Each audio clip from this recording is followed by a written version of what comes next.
Welcome back, everybody. This week on the Inktwell, we're taking a look at Waterman Tender Purple. This is the next ink in our more budget-friendly ink series. As you can tell, we've been doing some Pelikan 4001 and Waterman Serenity Blue. Now we're moving to Tender Purple. But over the next couple weeks, couple months, we're also going to be doing inks from Parker and Kaweco, as well as a few more budget-friendly inks. The reason for this: not everyone feels comfortable going out and spending $30 or $40 on a boutique ink. Yes, you've got some other boutique inks like Troublemaker that are in the same ballpark that these guys are price-wise, but I wanted to go ahead and give some love to some of the more established inks that often get overlooked, and that's why we've been doing those recently here on the channel. So today, we're going to be taking a good look at Tender Purple here to see what it has to offer in the stationery world. Now, we are being joined by a guest today, and that is Nature. So I don't know what I'm going to do with this when it comes to the final color correcting and all that good stuff, but I'll give it a try. Other than that, though, let's focus on the ink and focus on what we're going to be writing with today. And for that, we're actually going to be writing with my Pilot 2019 Limited Edition Vanishing Point. You've seen this inked up with turquoise. Well, now it's going to be inked up with Tender Purple. And honestly, I think it's a good combination, which was kind of shocking.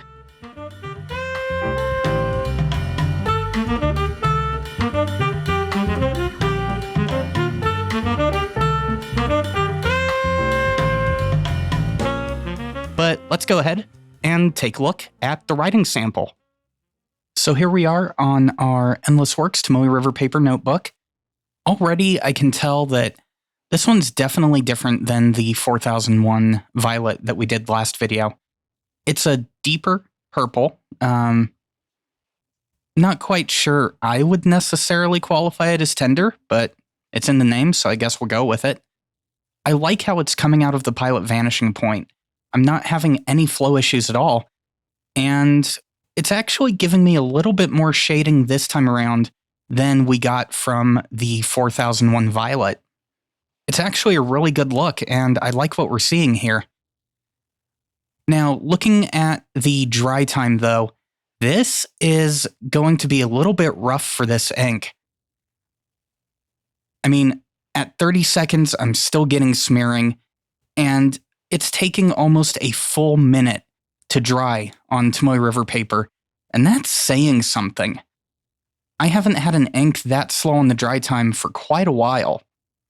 And let's go ahead and take a look at the ink drops for Waterman Tender Purple. All right, I'm going to go ahead and fade to 25 minutes later. And here you can see that unlike the 4001 Violet, we definitely do get a little bit of a golden green sheen here, but you're really having to just stack the ink onto the paper in order to get that sheen. That being said, though, the shading that you are getting from light to dark is a good counterbalance for that, so you're not completely left out. All right, so for our water sample, we are breaking out the trusty Rhodia number 16 dot pad paper and our friend H2O. So let's go ahead and see how this ink holds up.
Okay, so that's not a bad result. I was actually kind of expecting worse, but even last week's Pelikan ink kind of surprised me.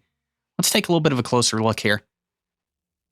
You can see that, yeah, the ink really did kind of give way, but for the most part, you could still recover that.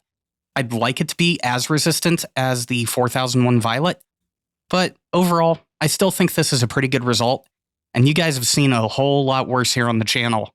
But let's go ahead and take it around to final thoughts. This is kind of a hard one for me. I really like the overall color that we got from 4001 Violet, but I like the dynamics of this ink a lot better. It's not as water resistant as Violet was. It held up about mid-pack for a lot of the inks that I've used.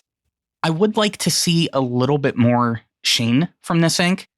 I mean, an ink that doesn't sheen in the drops, okay, but the fact that this one teased us with a little bit of sheen, I would have liked to see it go a little bit further.